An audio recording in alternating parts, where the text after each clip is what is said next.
Hello, Yonatan. How's it going? Hi. Hi, Rabbi Asher. All right. So you're in Holland? I'm in Holland. I was just thinking it's raining here, and I'll bet Florida is nice and pretty right about now. Recently pretty. The temperatures are coming down. It's not in the 90s anymore. I think we're in the 80s. That's Fahrenheit. Yeah. You speak English well for... I do. My folks are from New York. Oh, okay. All right. So you were born in America? And then No. they made Aliyah or what? No. They made Aliyah in order to start a family in Israel. So me and my brothers were all born in Israel. I was born in Rehovot, and then most of my life, all of my life, in Jerusalem. Almost all my life. Awesome. I made Aliyah, and my kids were also born in Israel. And then I made Yerida.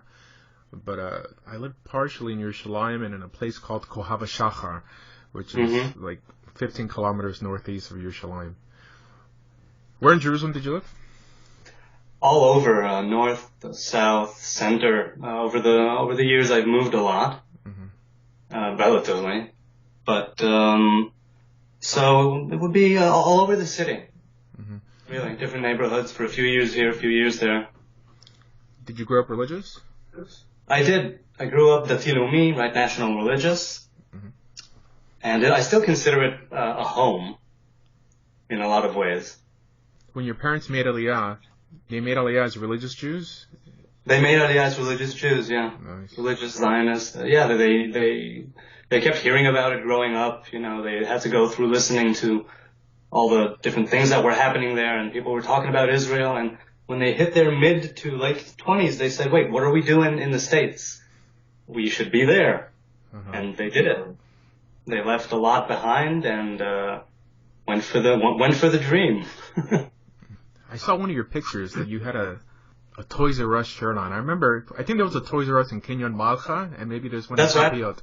Is that where you were? I worked there, and I worked in both branches. Oh, nice. I worked in both of those places. That was quite a time. That's my happiest place in Israel, the mall. It's because it's like you're in America. I mean, outside of Tel Aviv. I mean, in Yerushalayim. You could go there. You don't have to haggle for prices. It's so clean and pristine, and it's great. I love it. I lived in the old city when I was in yeshiva because I was in Aish. But then after I got married, I moved to a place called Summit Pat, which is near Teddy Stadium, which was right there near the mall. Yeah, I lived a few minutes from there. And I worked at the mall. I worked at Toys R Us. I'm not a mall person by any means, but I would go in through the quickest entrance and leave through the exit. It's funny, in America, I'm not a mall person, but in Israel, I am a mall person. You know, when a man is at home, he dreams of adventure, and when a man's at adventure, he dreams of home. Yeah, I can understand that. Yeah. And I fully not fully, but I totally, I mean, I can get why people would make Aliyah and then Yerida. Anyone who sticks it out in Israel, coming from a foreign place like the States, definitely is. I mean, making that move, it's got to be such a shock. I can see now coming to the Netherlands. It's I've been here for just over a year, and sometimes I'm still shocked. I think anyone who stays for the long term has to in some way check their senses, or even their brains to a certain extent, at the door.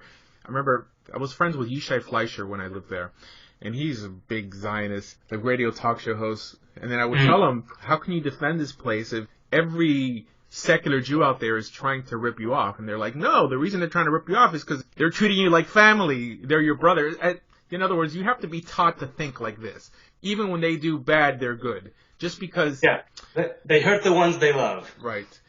Because living in the land is one of those places, it's one of those things, even Chazal mentioned, that doesn't come easy, that you have to pay a price, a physical price for it. I don't think they're saying that this is how it's supposed to be.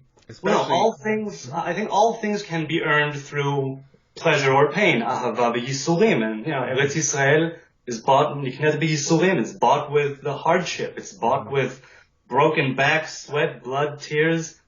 That's how you earn it. That's how they earned it in the times of Joshua. I mean, it was a conquest. It took years. Even then, it was a lot of it. Yeah, but it seems that the backbreaking was because of their own stubbornness. In other words, if they would trust in God, or if they did what they're supposed to be doing, then they would receive it as a reward, as a great thing, not as something you worked for and thus are getting paid with. In other words, it doesn't have to be hard. It's just the Jewish people. Oh, no, it doesn't have to be. It could go in the way of pleasure or pain. But right. With this land, it's just fraught with it from the beginning and throughout the whole thing. It's just very, very charged. You know, it's... So why did you leave? Why did you leave? I left. I followed my woman who's here with studying for her master's in theater. So we packed up, the family packed up, me, her, the kids, and we moved here for a few years. Oh, so you're not, you're still in Israel. It's a few years with an option, but we want to go back to Israel for sure. Oh, okay. Our lives there, for sure. Okay, all right, so you're still, you haven't officially made Yerida. No, not in the least. I still work for my Israeli company. I'm a writer, and I work, long distance, which was very convenient, incidentally. I've taken the approach of Rabbi Nachman that everywhere I go, I'm in Israel. Or every step I take, I walk in Israel. Yeah, no, you said, המקום שלי הוא רק ארץ ישראל. My place is only Israel. Yeah, it's true. So I noticed that you are one of the few people I've seen who've taken upon themselves a Nazirite vow. Can you explain that a little bit? In the classic, halachic or the verses, or in my take on it? What caused you to do it? Well, the vow as I see it is a physical manifestation of a personal spiritual covenant that I made. And that was the way that I went with it, as a path. Something to give that substance and a hold and the gravitas of this world. So that's how it came about. It was the culmination of a very long process, and it felt like the thing to do. I got the call, let's say. That's how I feel about it. For those who don't know about the Nazaritic vow as it's understood by halakha, once you take this vow nowadays, being that there's no more temple, you have to remain a Nazarite for life, correct? Correct. So there's someone else online. I don't know if you ever heard of Ari Lesser.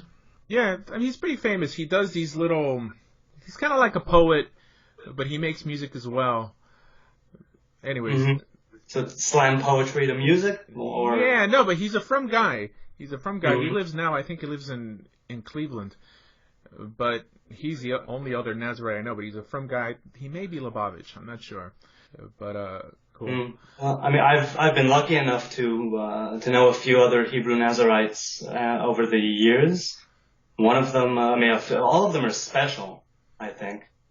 And it's nice that I don't know of him, but I'll definitely look him up and hit him up. Because I enjoy engaging with fellow people and travelers at large, but Nazarites especially are something that I'm interested in. How do people react to it? Because I'm pretty sure most people are ignorant of the whole notion, right? I mean, who studies Nazarite vows? What's probably less than people study the halachas regarding conversion. So when they see you in a synagogue like this, they just think that you're from like Batayan or from some, or just like some off the cuff nanach, or what? I wouldn't know, because I'm not in their head. But no, but I mean in the way they treat you. Like, do they assume you're from, or they just think that you're a hippie? Well, here, I don't wear my tzitzit. In Israel, I haven't worn a kippah in many years. But tzitzit is something that I still kept. I feel very strongly about it. When I moved to the Netherlands, I decided, for my safety, my security, I'm just not going to wear it out. And I'm not going to wear it in, because I'm very much a chassid of ureitem oto. To see the tzitzit, to view it. And I didn't want to do that. And since there's no commandment to wear it, but only to wear it on a fabric garment of 4 corners, I figured for a few years I won't do that, and when I get back to Israel, I'll get back to it. But that also fit in with me because I'm vegan, and as a vegan, it was something that I was doing gladly. But now that I'm without it, it still works. It's all good. Now, when you said that you don't wear a kippah, you mean an actual traditional kippah or no head covering at all? No, I try not to wear any head covering at all. and certainly not for religious purposes, because I believe the hair is the crown, and so I want to keep it. I want to have nothing come between it, especially in a religious or spiritual sense. That's when I want it uncovered. I have a whole video on the whole notion of head covering. It's the way it's brought down by the Rambam. He classifies it as midat hasidut. It's just something nice to do if you want to emulate the students of the sages, but it's no chova. I think the closest thing they have to head covering in terms of halakha is during a Tifat Yishmaelim, that the minhag was to wrap yourself in a talit when you pray, i.e., pray the Amidah. This is why people nowadays in the Amidah, they cover their head with a talit, But apart from that, there's one statement, there's one agadah of the woman who said that the way that she ensured that her children remained righteous is because she wouldn't allow them to take more than arba amot with their head uncovered. But that's not a halakha. Right, I was thinking of that same line. Yeah, but people nowadays make no distinction. I mean, if you ask the average rabbi, he'll tell you, absolutely. I mean, I've been with people who are FFB, who... Or what? Who are from birth. I mean, FFB, this is like like yeshivish terminology. Who, if for some reason their kippah flies off and they have to say a bracha, they'll put their hands over their head. Right, there's a lot of ignorance. Which doesn't count. Yeah, no, there was some guy who attacked me. Because I also have a video on the whole history of the talit and the talit katan. And how you mentioned there's no obligation to invent some artificial beged just to put on tzitziot on it. I mean, it's a nice thing. And like I said, I have a special connection with the tzitzit. I love it. But I don't see it as something I'm not doing right now. So yeah, continue. No, distinctions is something that Judaism is lacking nowadays, and I think that's really what makes someone's religion sophisticated, by how many optional beliefs it claims to have. In other words, Judaism... It's very subtle. There's some subtleties, There's some subtleties about spirituality. When you bring it down to halakha, because of what halakha is, a way, a path, then you need to have it more specific. But I've always said that the halakha is something that, as it's been handed down, there were different people having different ideas on how to do what. They had this tradition, they had that tradition. And for halakha, there was the psak. We do it now, we do it this way, right? The Rambam as well. He sort of whittled it down. But there's still a lot out there, as far as I'm concerned. And yeah, it's that sophistication. And it doesn't negate simplicity. It doesn't negate the pashtut, as I see it. I had a discussion with Rabbi Ariel Bar Sadok. I don't know if you know who he is. No. He's one of the most rationalist Kabbalists out there. In other words, my whole position is not that I'm against mysticism or against Kabbalah, but I just want people to know that it's one of those things that it's optional to believe. Not mysticism in general. I mean, the Torah itself is a mystical book. But I mean, later works, later writings, things that we for sure can't verify, right? They could bring you to great heights, but at the same time, there could be stuff in there that could bring you down. We don't know, right? Agreed. This is the answer I give to people who ask me, what books should I study? And I tell them, study anything that brings you closer to God. However, know that anything outside of the 5 books of Moses is really optional to believe. In terms of doing, I believe, as the Rambam teaches, that the reason we have to believe in Torah Shabbat Peh and do basically Torah Shabbat Peh is because of Parshat Shoftim. But that's in terms of doing. That's not belief, right? The rabbis didn't have authority on belief, but the Torah tells you to heed their instructions. About Rabbi Ariel Bar Sadok, he's able to teach. He's like a master makubal, but at the same time, he makes a distinction between actual halakha, obligatory on everyone, and he says, if you don't like what I teach, just turn it off, because it's not for you. Yeah. And I've had that approach that I tell people that I've had bad experiences with Lurianic Kabbalah, and they're like, oh, so you got burned out. Fine. Keep Torah, keep halakha, you're still a Jew. While in the Christian or Islamic world, if you disagree with one accepted doctrine or notion, you're out. You're going to burn. Well, Lurianic Kabbalah is something that I personally, I studied it for a few years. I learned in Tzfat for a few years before the army. And it's something that I left gradually, and I adopted the Kabbalah of Rabbi Moshe Cordovero, Haramak, which speaks to me so much more organically, that something about the Ari never sat right with me personally, and not in a good or bad way. Just, it wasn't, I didn't feel the same way I feel about the Ramak for sure. And I've been listening to the things you say on Kabbalah, and a lot of it makes sense. It makes perfect sense. People need to remember the 5 books of Moses, and the Kabbalah is right there. It's baked right into there. But you stick to that, and if you want to take it outside of that, then do it in a way that speaks to you. Well, there's a huge dumbification going on in Judaism, specifically with YouTube rabbis, that they're making Judaism seem like Christianity, saying that if you don't adhere to these principles, you're kofed, that you're basically out of the Jewish people. Just because it seems that's what people want nowadays. One rabbi who's going to answer all their questions. I've always appreciated the Ashkenazi approach, and I consider myself more Ashkenazi than anything, even though I don't look it. I mean, I converted to Judaism. My family's from Colombia, right? But I've never claimed some B'nai Anusim pedigree. But I've appreciated the Ashkenazi approach. I mean, I didn't appreciate it in the beginning because I didn't really understand it. The notion of asking a Rav a question and he gives you 3 different answers, right? Because that's the honest approach instead of the traditional Sephardi or Mizrahi approach that your Rav will give you his opinion and that'll be the only opinion, right? And you're like in some way to exclude yourself from others who hold differently.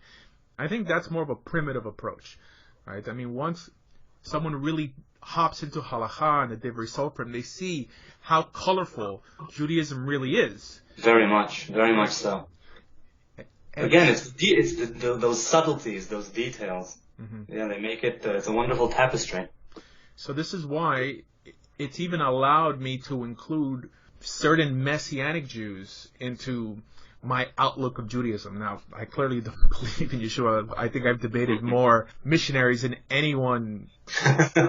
But I feel that if Torah is what unites you, why should you allow the subtleties to disband you? In other words, we have people, I'm not saying every Messianic Jew, but someone who happens to believe in Torah Shebaal Peh and Torah Shebiktav and just happens to believe that JC is Mashiach, or even the Lubavitcher notion of in Atzmut and a goof, right? Because Lubavitchers believe that a Rebbe is the divine essence in bodily form. Okay. Right. So what they're saying is not that the Rebbe is God, but that God is in some way part of the Rebbe, which is not a heretical notion by Chazal standards at all. I mean, it seems that in the Talmud, the rabbis there were corporealist. In other words, they believed that God had a shape. They believed that he wore tefillin, he wore a talit.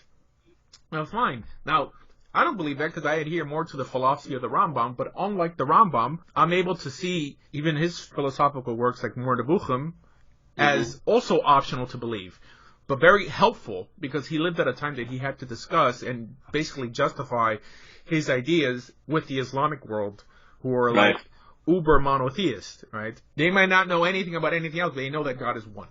Okay? Yeah.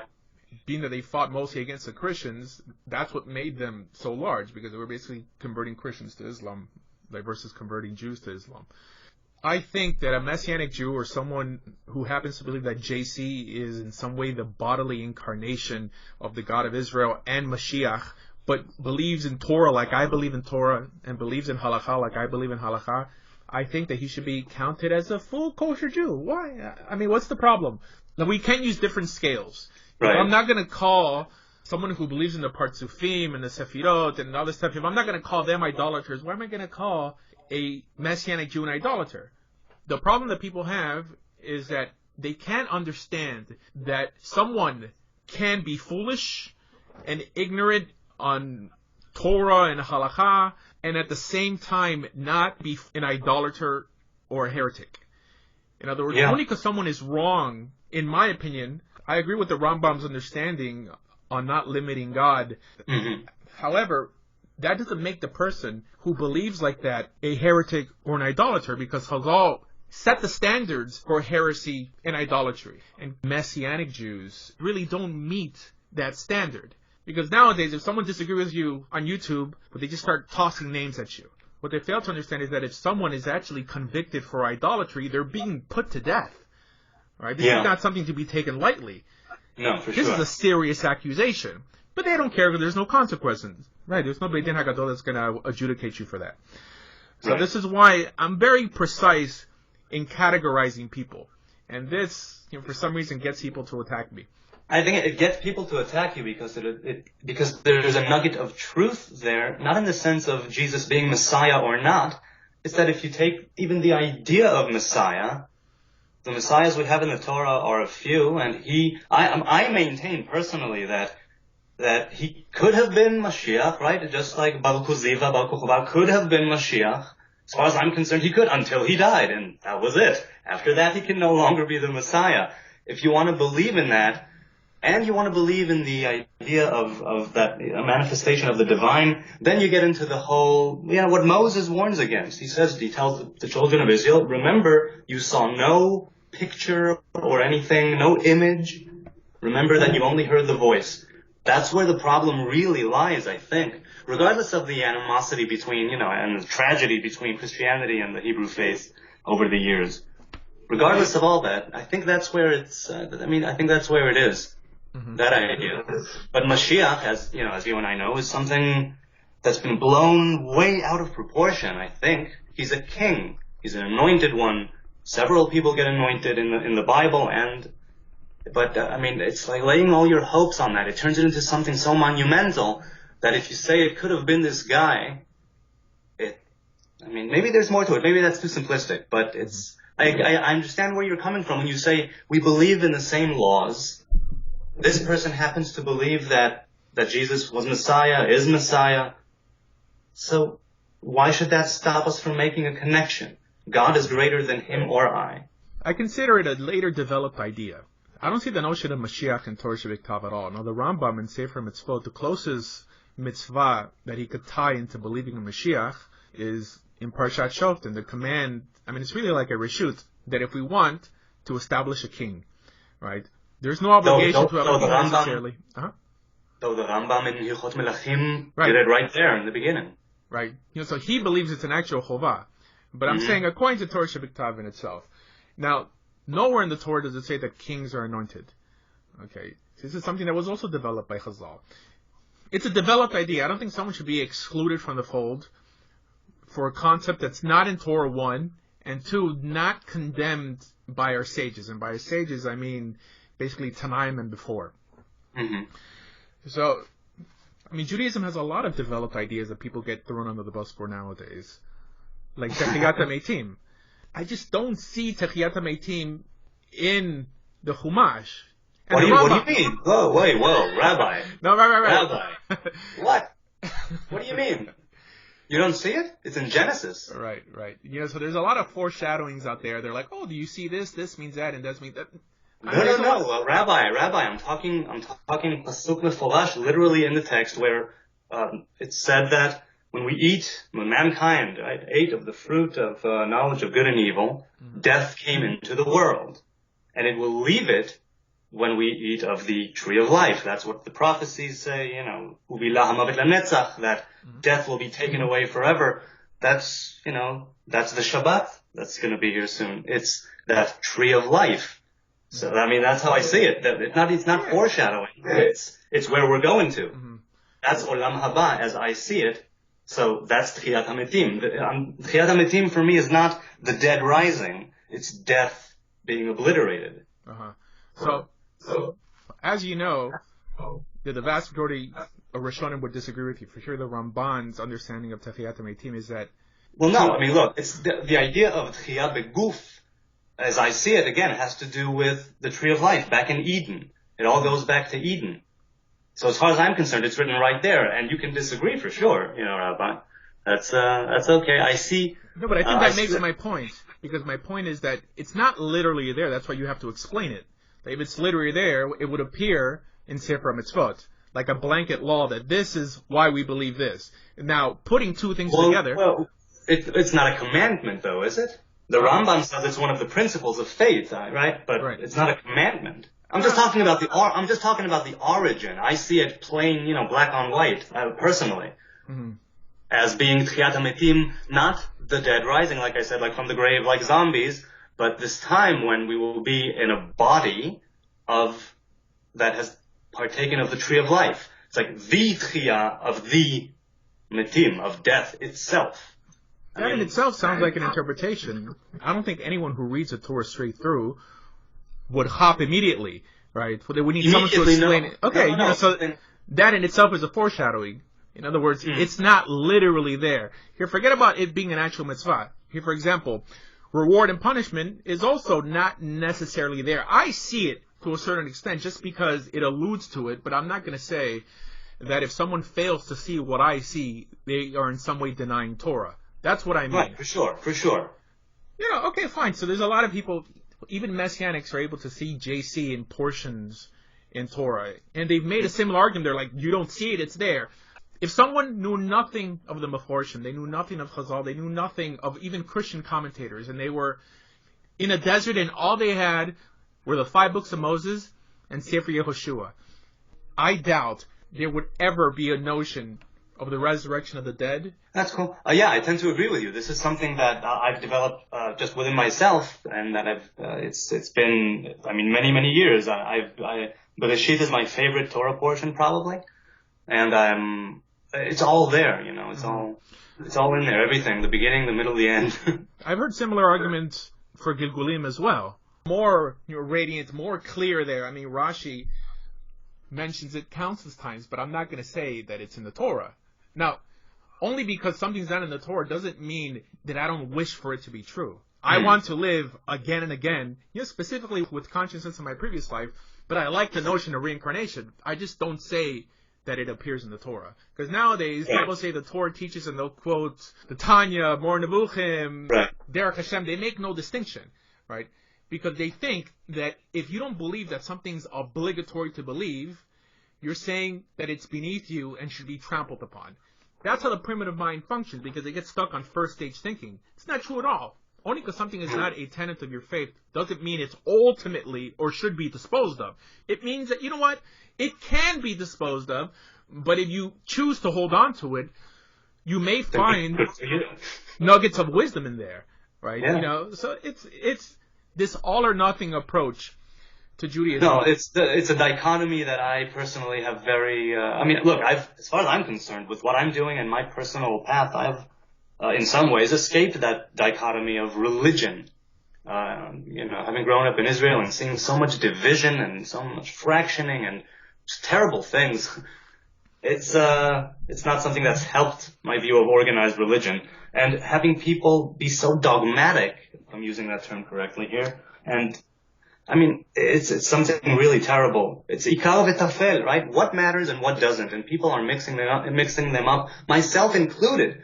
But I think that I'm really, really trying to make those distinctions and see those subtleties, and because it's important. If we don't have that glue holding us together in the form of, for all intents and purposes, the Torah and the ethics that arise from there, it's going to be a problem. There won't be enough to keep us from fading, from falling apart again and being exiled again, and the whole thing is gonna come back. Mm-hmm.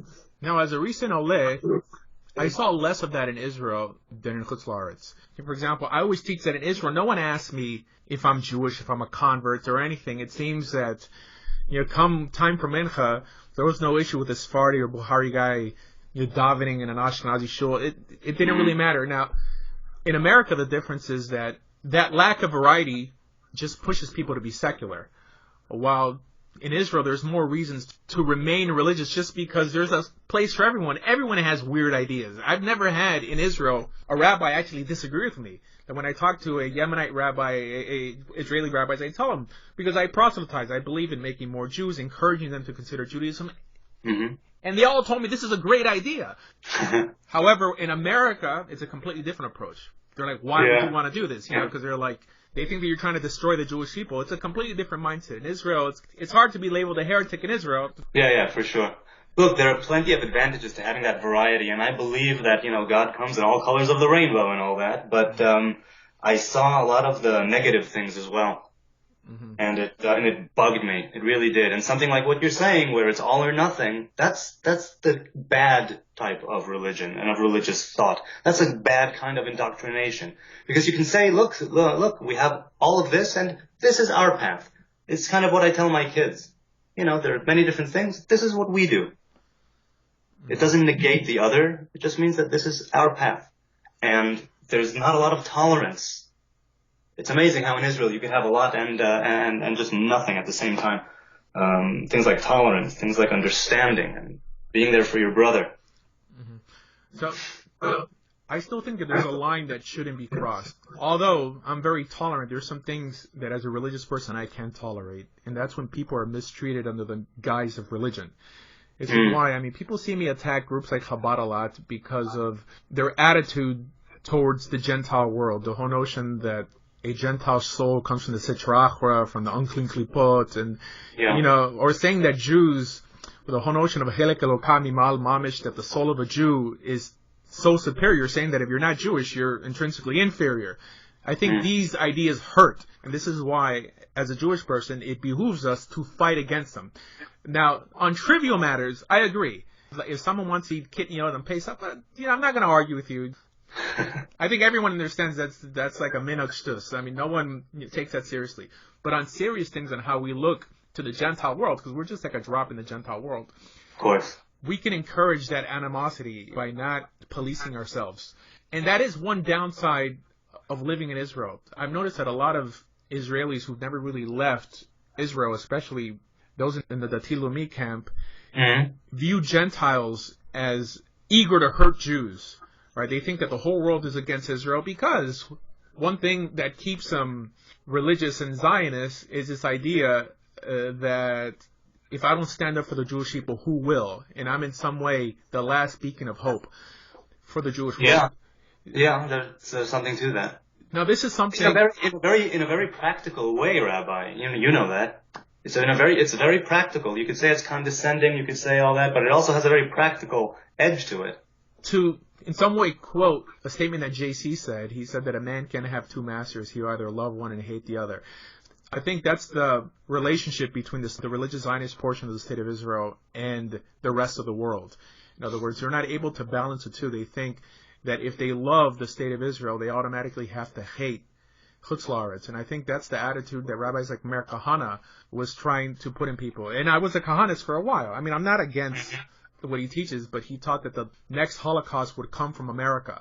And we see this all the time. Every time there's a terrorist attack, all the religious organizations, the religious Zionist organizations are saying, oh, you see, it's time to come home, right? Because soon, that's what I dislike about the religious Zionist movement, that they have to take that approach. Well, look, I've never really left Israel. This year and something that I've been here in the Netherlands have been very interesting. And listening to you, Rabbi, and a few others, and I guess the physical distance from Israel is I don't know what it's doing, but especially with this recent election that I heard was just awful.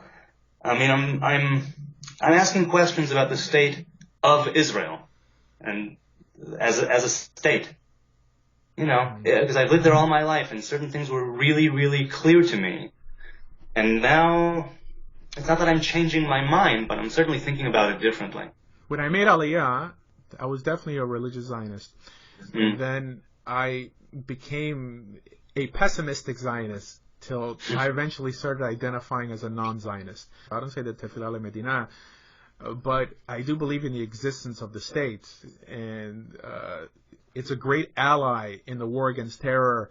And I support it like I support any democracy. There was a rabbi named Yeshaya Leibowitz who held a similar understanding that you could support and love the Medina without believing it's the first flourishings of the Messianic age, right? We have to make distinctions here, right? While groups like Netzor Karta pray for the speedy dismantlement of the state. What are you going to do with the Jews? I understand that it's not an easy situation to understand, but I think that the job of the Jew currently, right now, is to remain in Galut, to in some way bring holiness to the world, because that's the job of the Jew. And there's a that's something that for me as a tzabar, is so difficult to hear and accept as that's what it, because that reminds me very much of the nitzotzot, right? Of collecting the sparks of something like that, where that's where we need to be now with the other nations in there to. There's like some sort of a connection there, at least in my mind. Sort of. It's difficult for me as an Israeli, because and you've been there, and I grew up there, and I remember the 90s when buses were blowing up left and right. it's like it really is, for me anyway, also as an active reserve soldier, if I won't do it, no one will. There's no other, the nations won't do it for us. I also see the downside of taking our best and brightest from a religious perspective and putting them in a bubble, taking them from all over the world. I mean, who's going to lead these people in the right path? I mean, it says, even Chazal teach, I think in Pesach and Pei Zayin, it says, Rabbi Eliezer says that the reason we're in Galut is to acquire converts unto us. In other words, we're here for a reason. And this is what the Chumash teaches, that it's not up to us who decide when we return back to the land. It's up to God to decide. And the basis for that is teshuvah. That's what I've been wrestling with. That's what I've been wrestling with the last few weeks. Because I've always considered the state of Israel to be that the passages in Ezekiel that speak of which one was it? Was the dry bones. The prophecy with the dry bones, where the bones rise, but there's no spirit in them. Right? There's flesh and blood and all the tendons and ligaments, but there's no spirit. And then Ezekiel asks God, if I'm not mistaken, I don't have it right in front of me. And then he says, will these bones live? Will these bodies live? And he says, God, you know. Only you know. And then he puts the spirit in them. I've always thought that the state of Israel, and I still hold really dearly to this, that is that physical or secular, right? Because who populated Israel? Who made the land come down? Communists, secular, atheist, communist, socialists, the kibbutzim, completely, I mean, they did it for, it's the land of my fathers, not it's the land of my God. And that has merit, right? The land of my fathers. But they didn't do it for God. It was this traditional thing, historical thing, geographical thing. And I've always thought that, yes, it had to start that way because the vessel which contains the light is made of earth, much like the human being containing the soul is made of earth, flesh, blood, all of the icky stuff, the gooey stuff, the material, down raw stuff. And then you put the spirit in there. And I feel we're in between, in between the times where we're not quite there yet, but it's still being built. Mm-hmm. And that's why it's so difficult for me to hear such things.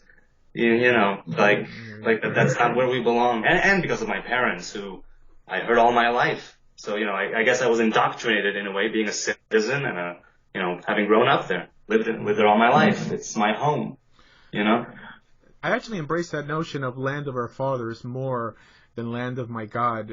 The reason why is that religious Zionism has taken traditional Zionism to an unhealthy place.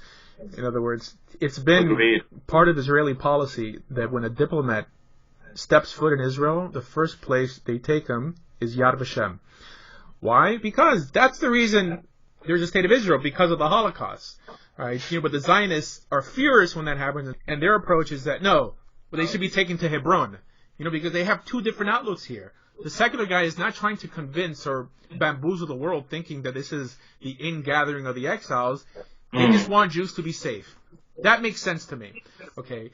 But that the religious Zionists should in some way ride their coattails to the point that they're almost the majority, and they're not even close to it, but in some way say no, God is going to use this for the redemption. And I'm not against it. I'm not against God possibly using something if it gets Israel to do proper teshuvah. I'm not against that, but it seems that isn't that where we're headed? Aren't we returning?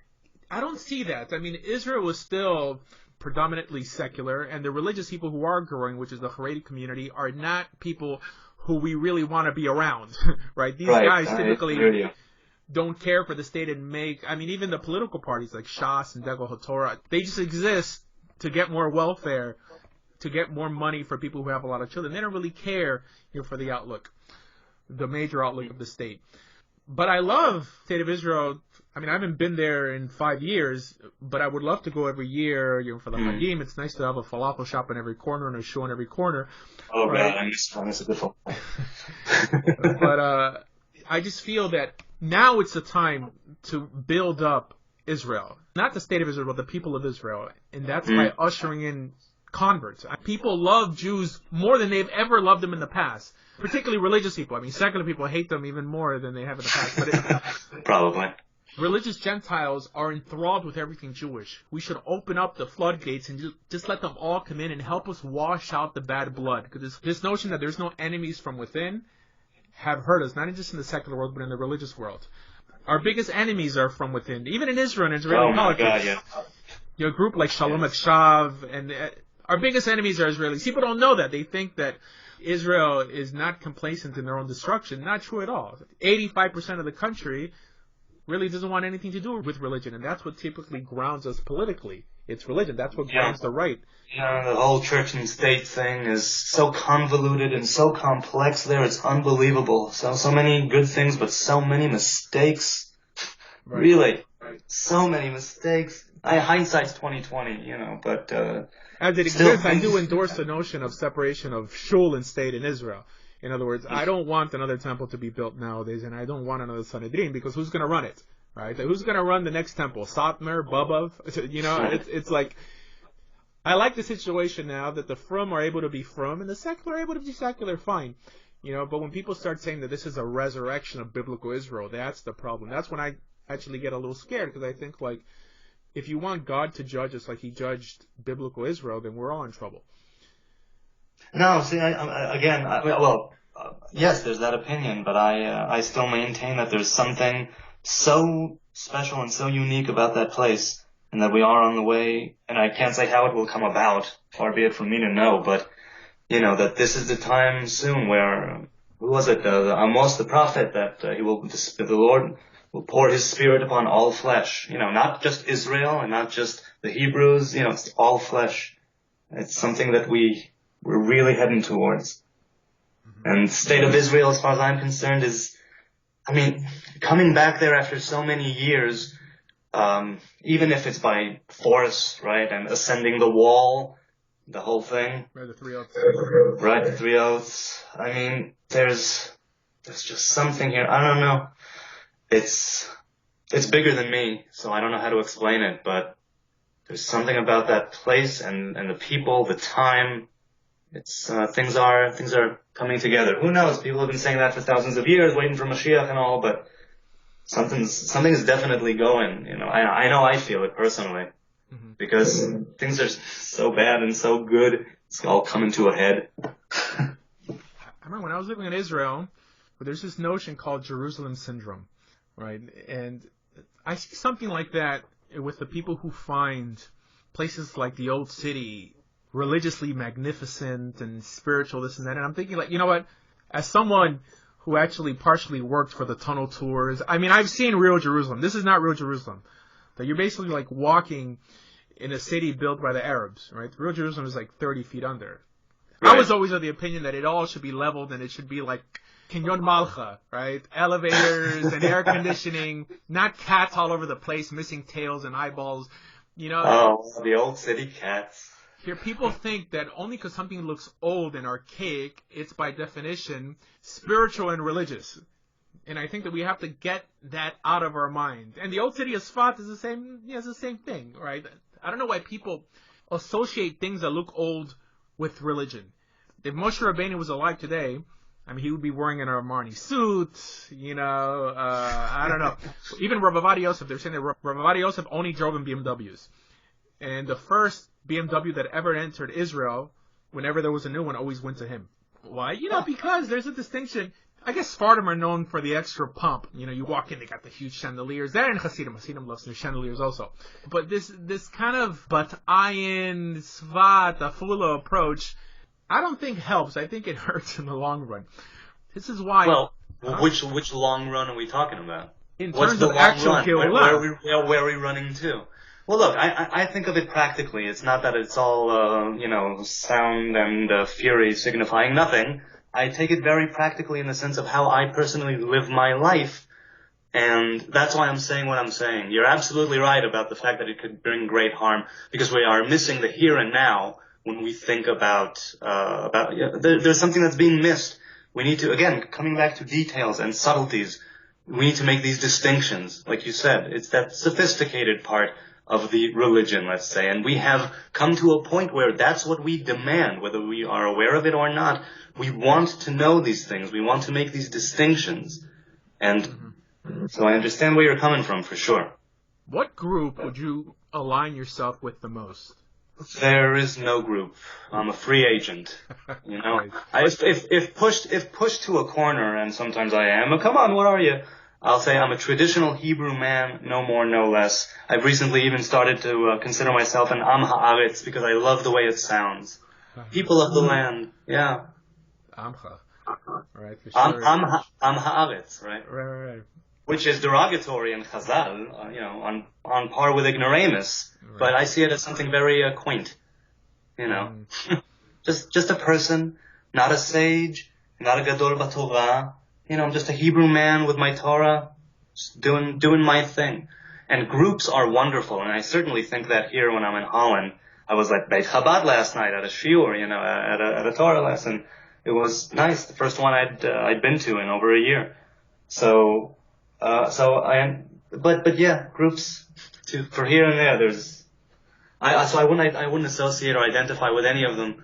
I'm not a man I'm my own man in a lot of ways. Mm-hmm. I love having these dialogues because I think people learn the most through dialogues instead of monologues. It's like a healthy back and forth, I think. Yeah, I agree. It inspires people, and I want to thank you for taking this time to speak with me. Thank you, Rabbi, for having me. I saw that you have a channel. Yes, just search Hebrew Nazarite. That's me. That's where I am. It's every Tuesday and Friday I do live or record. On Tuesdays it would be anything that's on my mind. On Friday it would be a short thing or a long thing, depends on the weekly Torah portion. And just me, in my mind I was saying preaching. It's not preaching, it's just me speaking. Mm-hmm. And if someone's traveling through Holland, do you take Shabbos guests? You know what? I haven't thought of it. But we do have, when friends come over, they do stay here. So I suppose, yes, they should hit me up and we'll see where we take it from there.